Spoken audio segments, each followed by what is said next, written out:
Hello, everybody, and welcome into another episode of Prospect Corner here at the Hockey Writers. I'm your host, Matthew Zator, and as always, joined in by Dayton Reimer and Peter Baracchini. Guys, we're getting closer and closer to the draft. It seems like, the season has kind of been put on pause for at least in the NHL with the Four Nations face-off wrapping up on Thursday.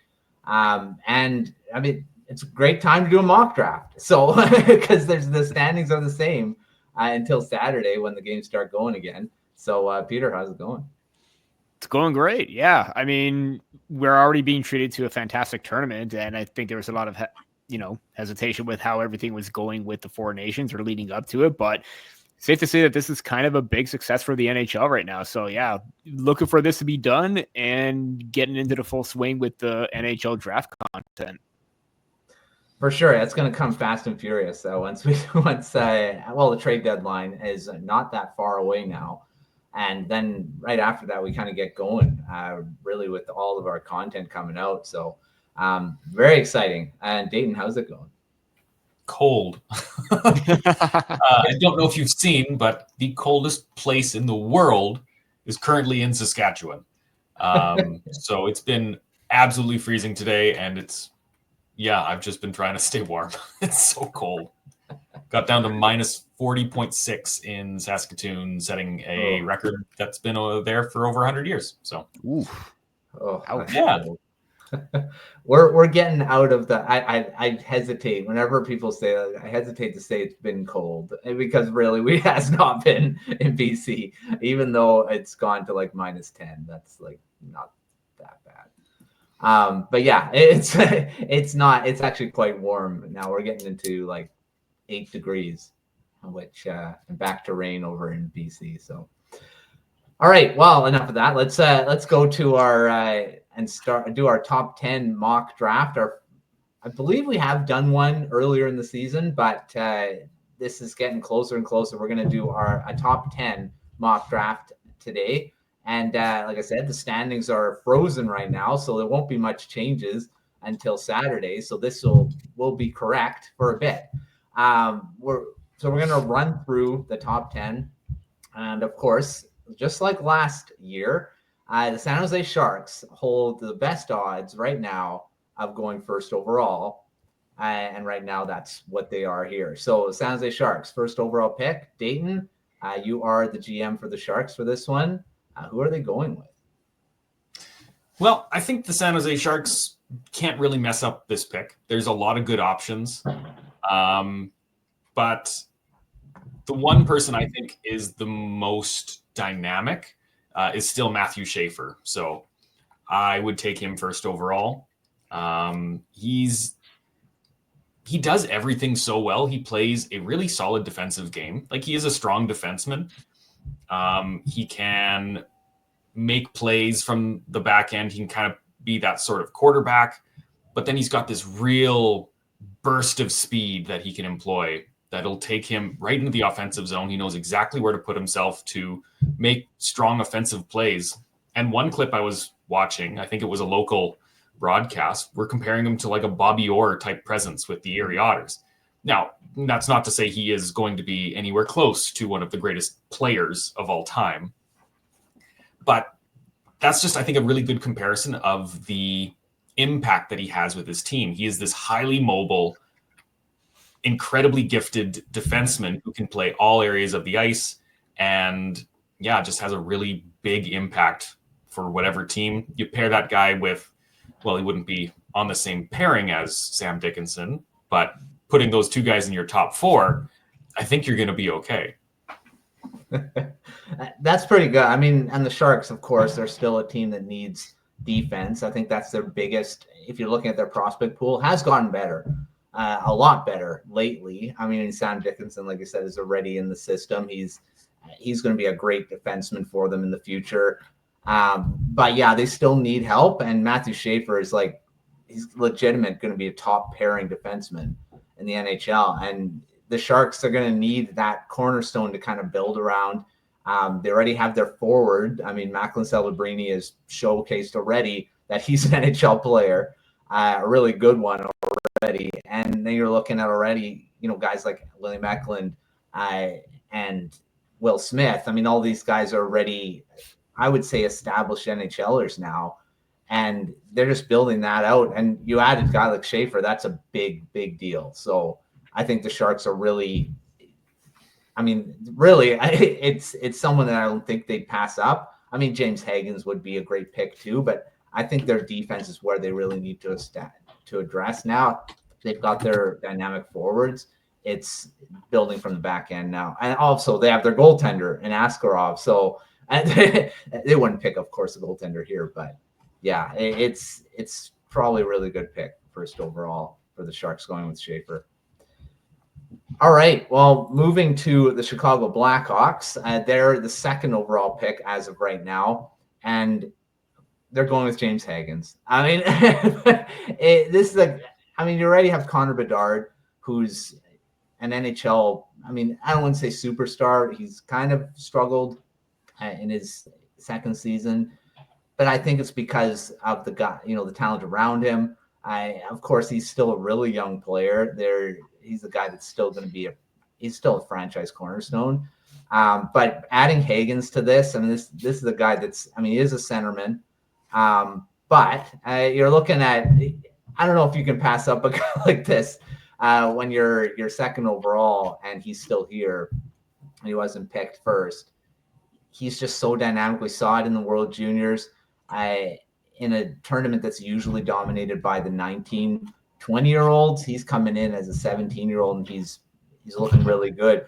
And also in the NCAA, he's been lights out too. So I think with the Blackhawks, where they are in their development, they should go with another forward. I mean, they've got many to choose from here. I mean, they could go with Michael Misa. They could go with Porter Martone. Really wouldn't be bad choices either. But Hagens dropping below 2, I think, would be a bit of a shock. So, I mean, the Blackhawks, I think, going with Hagens, just how well-rounded he is. And you always need that 1-2 punch down the middle anyway. So Bedard Hagens for many years to come, I think that's a really exciting team for the Blackhawks going with James Hagens at second overall. So, I mean, yeah, I'm going with Hagens for the Blackhawks at 2. Yeah. All right, Peter, where you've got the third overall pick, and this is the Nashville Predators. Very surprising going with the way that they went with the offseason and all the talent that they added, being at 3. And this is probably where they're going to be ending up in the top 5 unless they drastically turn around their season in the next month or two. So the Predators are third overall here. Yeah, so Nashville is in desperate need of getting a bona fide blue chip prospect that can make an immediate impact for the foreseeable future, and that's none other than Michael Misa from the Saginaw Spirit. From the start of the regular season, he has just been absolutely dynamic and been leading the charge offensively for the Spirit and even for the OHL, setting the pace with his production, his goal scoring. It was absolutely phenomenal what he was able to accomplish. And right now Chicago in this draft took James Hagens to play that complementary piece to Connor Bedard, but there's good real consideration of having Misa ahead of James Hagens and vice versa right now. So it's really becoming to see what teams are going to value. And I think Misa definitely checks off a lot of the boxes in terms of being a highly skilled two-way threat in terms of his playmaking and his elevated shooting and accuracy right now. But it's just his overall impact and anticipation with the puck, and even his awareness without it to get into the lanes, break up plays, regain possession, and quickly make a counterattack right away. And it's just absolutely phenomenal with the way that he's progressed so far as an exceptional status player.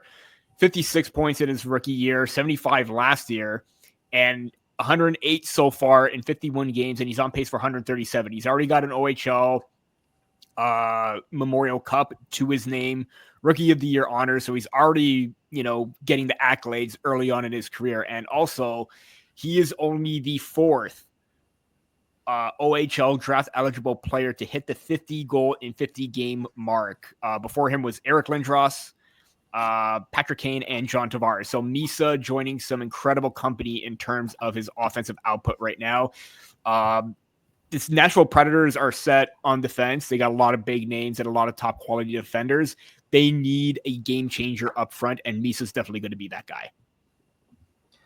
Yeah, I mean, the Predators, I mean, you look at their team, they should be a good team. I mean, you're looking on paper. But they're not. And even their prospects, there's not a lot of young, I mean, a guy like Misa, they don't have in their system, for sure. That type of blue chip prospect. They've got some really solid guys, but getting a guy with Misa's caliber of play and the way he's dominated the OHL, like you said, it's just insane. I mean, he's over 100 points already, and he's got quite a few games still to go to do.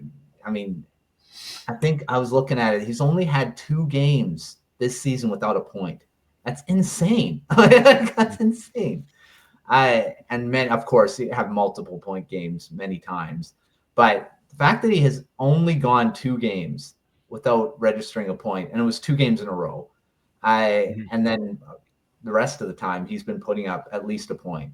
That's crazy. And the fact that he wasn't on Team Canada for World Juniors is just, it blows my mind. I was just about to say, they probably could have used someone like him to find the back of the net. So yeah. So I mean, Predators getting him at 3, that's a really big deal if they're able to get to do that.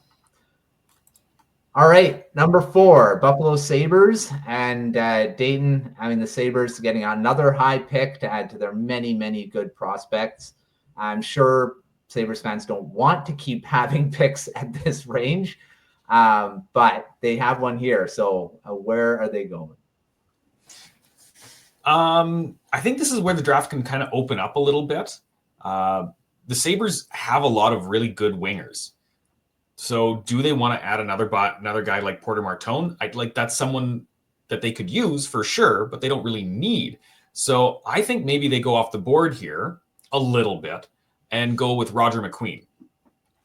It's a bit of a riskier pick. He is still not playing. Brandon was just in Saskatoon and he was not on the roster, still injured. But when he was playing, he was one of the most dominant forwards, one of the most dominant centers in the WHL.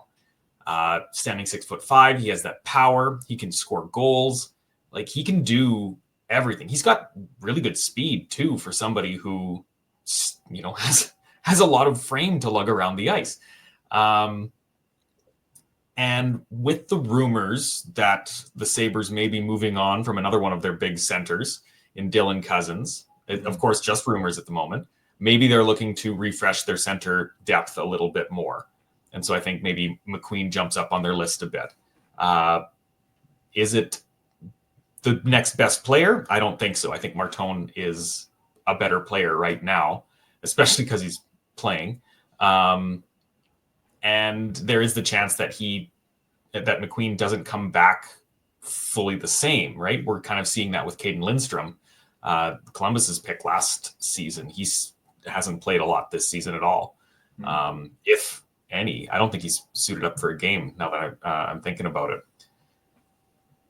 But if he does return to form, he's definitely a top 5 pick. So a little bit of risk, but I think the Sabres can afford to take that at this time. That's the thing. I mean, the Sabres, they got so much depth. I mean, they actually got depth everywhere. You're looking at their prospect pool, and their wingers and their defense is pretty good. Goaltending seems to be good now too. I mean, they really should be turning a corner in their development, but they just haven't. And, you're adding a guy like McQueen who does have, like you said, the injuries have been a problem, but he does have a lot of potential. And I could see him going in this range. And the Sabres, like you said, could take a risk because they got a lot of guys. And, I think McQueen's going to end up being a really good guy and he's got a lot, what? Picking a guy at 6'5" is actually interesting because the Sabres they used to pick a lot of smaller guys, it seems lately. They're picking a lot of small guys. So that would be interesting for them to pick McQueen here too. All right, number 5. fifth overall is the Seattle Kraken. This is another team that has a lot of great prospects in their system, as we've profiled many times on this show. And since Porter Martone is still on the board, they are going with Porter Martone. And to add to their many great forward prospects, which like we said, we've talked about many times, Martone will just add that. And he's going to be he's already a power forward for Brampton in the OHL. He's got a lot of points already this season too. And he showed, in the World Juniors, I don't think he was he didn't play a lot. On his ice time, whenever he did play, he didn't play a lot. He also didn't play for a few games. But, probably played a bottom six role. I thought he was going to get a lot more opportunities. So looking at that tournament and how he performed is probably not a good gauge. But the way he's played in the OHL this season is just, he's showcased what he could be in the NHL, is that really dominant power forward type player that the Kraken, I don't really think they have that type of player in their system. They got a lot of skill, but adding a guy like Martone to already Matty Beniers in that top six, that's really big. If Martone could drop to, I don't know, dropping to 4. He's probably going to be going in this range in the top 5, or dropping to 5. Just at the 5th overall pick there. So Martone going to the Kraken just to keep adding to their already deep system that they already caught. All right, Peter, going to number 6, the Philadelphia Flyers, which is another team that is not they're no stranger to high picks. Already have Matvei Michkov in their system recently here. They've got a lot of good guys. So they're going to get a really good player here too. So who are they going with at 6th overall? Based on the board of what's been taken so far, I feel like they're going to go to Sweden. Now, are they going to go left wing with Victor Eklund, or are they going to go up the middle with Anton Frondell? Either way, I don't think they could be wrong in this situation, but I'm going to take Anton Frondell. I feel like you cannot pass up a highly skilled, big and mobile centerman that could make his presence felt on both sides of the puck. I know there may be some hesitation because of the fact that he did have a slow start to this season. He was dealing with injuries, but it feels like the Anton Frondell that we all saw last year is definitely back, and his health is a major turning point for him right now. And he's staying healthy. And the fact that he's able to play his game, produce, it's a good sign for him and even for the Philadelphia Flyers. And I know they have Jet Lachenko. They drafted him last year, but how about a great center tandem of those two potentially, where Frondell could be your everyday top line center possibly, and then Jet Lachenko on the second line. I think that's fantastic. The way that Frondell plays, it's very reminiscent to that of Leo Carlsson. And I keep going back to that because of where they are in their draft year, both playing at a senior level type competition, both having great awareness, both excelling in terms of finding the open lanes, having soft hands, just basically being a factor up in the middle of the ice and providing great support for their teammates overall. I feel like this is a player that can play a responsible game that John Tortorella can, use to his advantage. I know he has sent mixed messages about Michkov. I know he's still developing and he's still learning. I get they're probably still on the same page right now, but I think Frondell is probably a safer bet and a smart option for them that they can use up the middle of the ice because their center depth is not that quick. They have Denver Barkey. They have Jack Berglund, fellow Swede, that they could probably shift to the wing as well. And you have a bigger body up the middle of the ice. So I just love Frondell's upside as a very strong two-way pivot, and I think that's going to go well for the Philadelphia Flyers. Yeah, they've got a lot of skill. They do.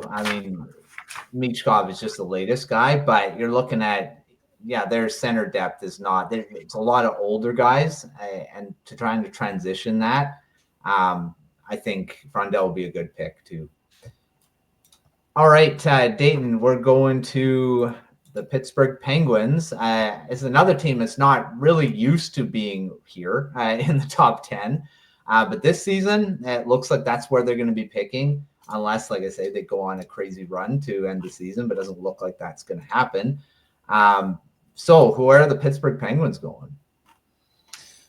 Man, yeah, they could go a lot of different ways. Just looking at the defensive depth, they have Owen Pickering, which is great. Beyond that, not a lot of options. Do you want to spend a top 10 pick on a defenseman this year, though? There's maybe one guy who would work, but he's also a left shot, and that's Jackson Smith. I think at this point you want to build up as much offense as you can. And so I would maybe go with someone like Caleb Desnoyers. I think he has a lot of potential. You're going to have to wait on him for a little bit. But the way he's playing almost looked like he could become as dominant as someone like Porter Martone. He has some size. He's strong, right? He's throwing his body around quite often in the queue. And he's not getting pushed around. And he's only 170 pounds. He adds a little bit of muscle. He could be an absolute force and just like this dominant power forward almost. He's not quite there yet, but he's got some real dynamic skill. He can really move the puck. He's got a good shot, arguably better than Porter Martone's. And he's doing great things in the queue with Moncton, who are the best team at the moment, I believe, or at least were. I think that's somebody you can kind of start to help build the next wave of the Penguins around, because he's not going to be ready immediately. You can wait for him a little bit. He gives you that really strong center depth that every team needs. I think there's a lot of other good options too. Jackson Smith was the defenseman who I think could be a top 10 pick. Victor Eklund is still there. He's a great offensive winger. Maybe even someone like Lyndon Lakovic, but that might be a bit early for someone like him. He's got a few more flaws, I would say, in his game. And so I'd be a little bit hesitant at, what are we at, 9? Yeah. Right. Yeah, 7. 7. Yeah, not 9 yet. 7's a little high, I think, for Lakovic, even though I love his game. But yeah, Caleb Desnoyers, I think maybe some of the highest potential of the guys left over. Yeah, Desnoyers has been, one of the best players in the queue this season. And he's the guy I think could definitely be in the top 10. And the Penguins need a lot. Again, an aging roster. They need some young guys to kind of start taking over for the Crosbys, the Malkins. And not saying Desnoyers is going to be as crazy as those two guys, but he's going to be a really solid guy in the NHL. And he's definitely a good pick at this point, especially for a team like the Penguins, which I think they do need a lot more forward skill. They need a lot in general in their prospect pool. But I think adding a guy like that would really help. All right, we're going to the St. Louis Blues. And it's, again, a team they've got a lot of really solid prospects in their system, so they could go a few different ways. But I think adding another forward to their group is good here. So I'm going with Victor Eklund for the St. Louis Blues here. Again, like you said, Peter, you could go with him earlier.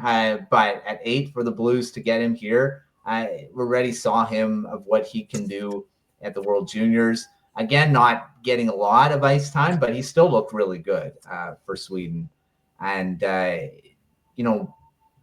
a smaller guy, I guess, 5'11", 161, but tons of skill as a winger. And the Blues, they seem to, I don't know if they really build themselves on speed, but they do have some quick guys. When you're looking at, Alex Bolduc, who's really, I think, established himself in the NHL now. And then, adding a guy like Eklund to their system would really help their, build their skill. And I don't know if they're a rebuild, retool type team, but it seems like they're more in that retool phase, but bringing in some of those prospects. And Eklund will really add as a blue chip guy to their potentially not that far down the road into their top 6. So Eklund at 8 for the Blues. All right, Peter, your traditional Montreal Canadiens pick at 9th overall. The Canadiens, they're looking like they were going to be a playoff team, but right now they're, in that top 10 range. But they might not be here. Right now they are. So 9th overall for the Canadiens. What are you going with?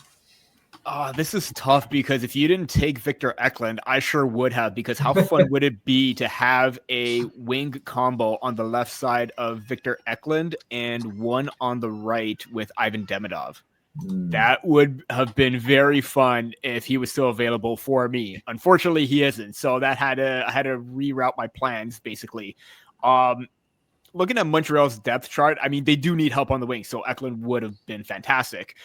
But I think another big question mark for them is just on defense too. Like, they have pieces, but you don't have a whole lot of surefire picks on the back end.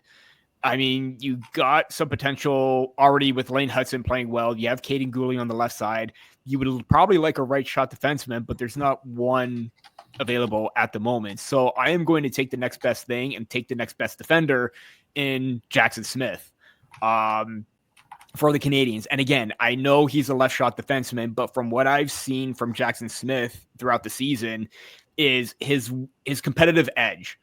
And I think that is huge, especially for a coach like Martin St. Louis, where he wants his players to be competitive, in your face. And the way that he breaks up plays would definitely work to Montreal's advantage. He defends well against the rush. He gets into the open lanes, has an active stick. He's willing to sacrifice the body. He can get over aggressive at times, which is his big flaw to me, which can be which is a really good thing, but it could also be a bad thing. I think he just needs to have his timing of when to jump up and be aggressive to break up a play or pressure a defender. He just needs to work on that, but I love the skill set that he brings. I love his breakout. He's very mobile for his size as well. I know that the offense doesn't really quite show it.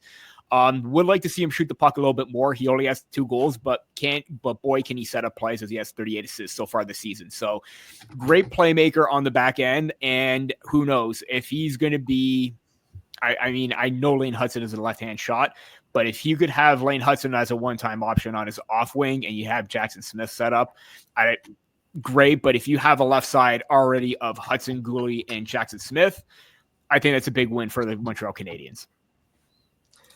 Yeah, I mean, there's another team that has a lot of depth in a lot of their prospects, and I think adding to their defense is not a bad thing.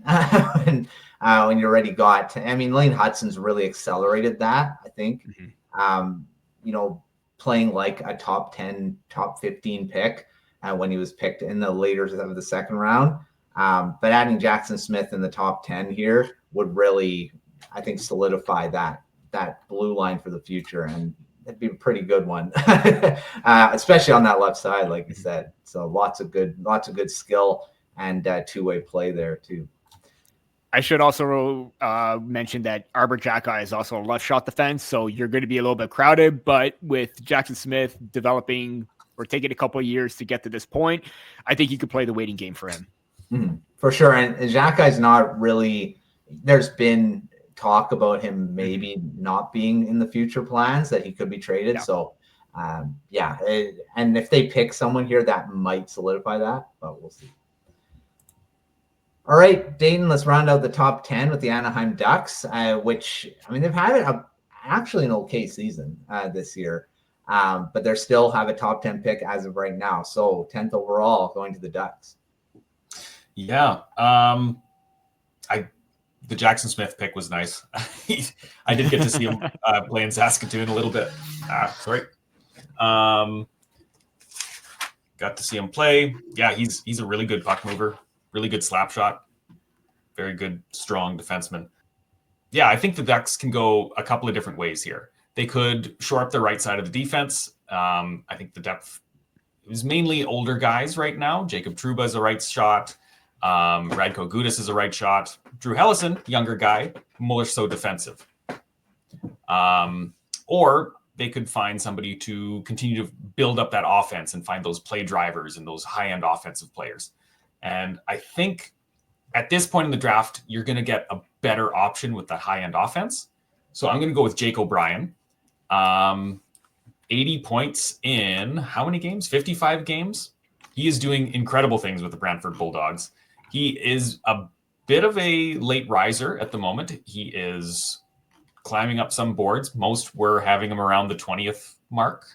But now there's a few people who are putting him in the top 10, and that looks to be the way he's going. He's got a lot of strength. He's got decent size. He can really manipulate the way the game goes.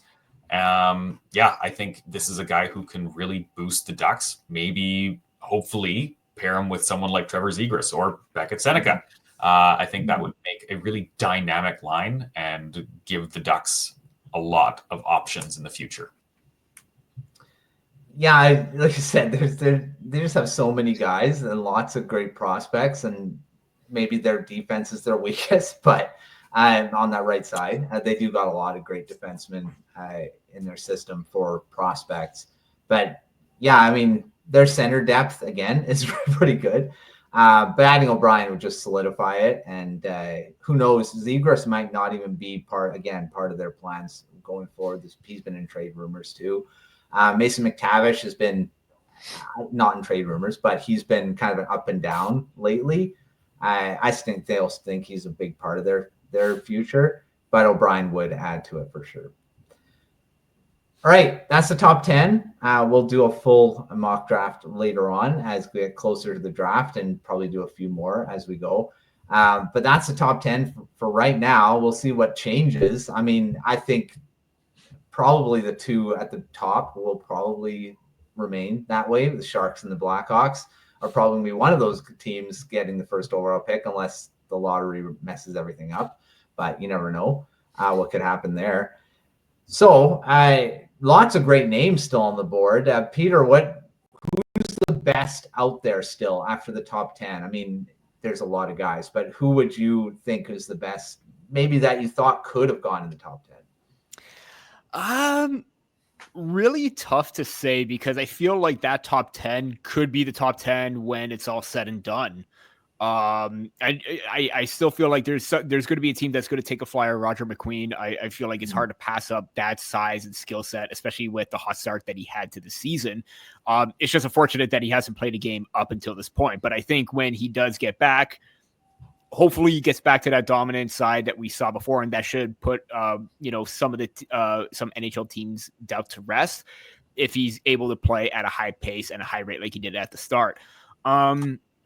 One name that possibly could potentially, and I keep, being on the side of, if ands or buts or whatever kind of situation, but I wonder if Carter Bear could push his way into the top 10, mainly because of just how well he has played, as well as other OHL caliber or draft eligible players have played up into the season, or so far to the season. I mean, he's top 10 in points right now with 77 and 49. So there are a lot of places that do have him as a potential early part of the first round where he could be within that, 10 to 15 range. It's possible that he could get up there. One name to keep a watch too, and I think he's starting to get hot at the right time, and he's still ranked pretty low at the moment with other rankings, but Ben Kindle from the Calgary Hitmen. And as I mentioned, the production that Carter Bear has had, as well as his intensity, play style, and aggressive nature with the puck or in the offensive zone, Kindle has 85 points in 52 games, and I believe he's the top draft eligible point producer in the WHL right now. And I get that maybe he needs to bulk up. He's very engaging, but he needs to add a little bit more strength. But the smarts, awareness, and poise that he brings, it could work his advantage where he could move up. Don't know about top 10 status just yet, but he's definitely on a lot of radars right now based on what we've seen, not early on, but to this point right now as he continues to cement himself as mid part of the first round, but potentially even higher. Yeah, those two names for sure really garnered some more attention for top 10. I think Carter Bear for sure. I think he's a guy that could maybe force his way in there depending on the teams that are in that top 10. But yeah, for sure those guys. Dayton, you have anyone that you kind of pinpoint that maybe could end up in this top 10 that weren't picked in this mock? I think Radim Mrtka might be sneaking into the top 10. He's making a lot of waves, 6'6" right shot defenseman. That's a pretty good recipe to be a high pick. I was also going to keep an eye on Carter Bear, a real hardworking type of player. And he scores a lot of goals. I wouldn't be surprised to see him have a rise kind of like TJ Ginla by the end of the season. And because he's playing with Everett, which that team is promising to go deep into the playoffs, you can almost peg an Everett Medicine Hat final. You can't guarantee it, but it's really looking that way. They're two incredible teams. I think those two guys will probably be my two to keep an eye on for this next little bit. Looks like Logan Hensler's kind of fallen out of the top 10, but another guy that might be worth keeping an eye on as well. All right. Well, we're getting there. I mean, there's still a few months to go, but lots of great hockey for these guys to play. The playoffs are a big thing for a lot of these guys that do make it. We'll see how that all goes for them. So before we end, let's quickly do our prospects of the week. I mean, there's still hockey being played in everywhere else, and lots of great performances. So Dayton, who do you have as your prospect of the week? I'm going to go with Berkeley Catton. He's been really, really strong lately. And in the last, let me see how long the week is. Last 4 games, he has 11 points, 2 goals. He's just been really, really making those plays. And I think that's what made him such a great prospect last season, was his ability to control the flow of the game and find the guys to set up and then help score. A really, really dynamic player, and he is catching fire at the best of times. Spokane is working its way to becoming a top playoff threat as well in the WHL. So there's my prospect of the week. Speaking of the Kraken prospects. Oh, yeah. We love the Kraken prospects. Yeah. And if it goes this way, they add Porter Martone to that. Ridiculous. If that's how it goes. All right, Peter, who do you have as your prospect of the week? Yeah, it's hard not. I already mentioned it when I made one of my selections. It's hard not to overlook what Michael Misa has done, especially in the last week when he hit, or just recently when he hit the 50-50 mark. But in the last week, to get to that mark, he had 6 goals in 4 games. A hat trick against the Sudbury Wolves, 2 goal performances against the Sioux Greyhounds and Sarnia Sting, and 1 goal against the Windsor Spitfires. So that alone is just impressive. And again, the way that he's producing right now is just absolutely phenomenal. Already at 108 points. I think it's going to be tough to catch up to him right now. He's got a lead over Nick Lardis right now, who himself is teetering on the 60 goal mark. So maybe next week I'll probably highlight Nick Lardis, as I've done recently as well. But yeah, for Misa, it's just a phenomenal feat. Very few have done it ahead of or before him. So he's joined an incredible group of top-rated players that have already played in the NHL right now. So he's my prospect of the week. Say only 2 games without points this season. So let's reiterate. Yeah. That's just crazy. But yeah, Michael Miso is going to be my prospect of the week. So I'll just add on to his. He's been one of those guys he's dominated pretty much the whole season. Those 2 games that he didn't get points in, he probably could have got points in them, but just ended up not getting them. yeah, he's just been very consistent all season. Of course, you have to be to get over 100 points this early, and just so insane that he wasn't able to showcase his talent for Team Canada, because I think he would have made a big difference for that team. Just how he's done it for all season. Really, I think it'd be impossible for him not to be an impact player at the World Juniors. So, Michael Misa double getting selected for Prospect of the Week for two of us here. So, and of course, getting drafted at third overall too. So, all right. Well, thanks, Dayton. Thanks, Peter, for coming on, talking prospects as we always do here. And make sure to check out everything at thehockeyriders.com. We've got great prospect content every day. Four Nations is going on. Four Nations Face-Up is going on. It doesn't have any prospects involved in that, but lots of still great performances. Like we said, Michael Misa is still dominating. Nick Lardis has been great. To make sure checking out that article from Harrison. He did a great job with looking at his season so far. He's just been great. I mean, that's just one of those guys that's he was drafted, I think, really quite low when he was drafted. It wasn't a high pick. It was Hunter, not Harrison. Hunter Crowther, Blackhawks writing team, that wrote an article on Nick Lardis. It came out this morning, so make sure checking that out. It's a great read. And until our next episode, we will see you next time.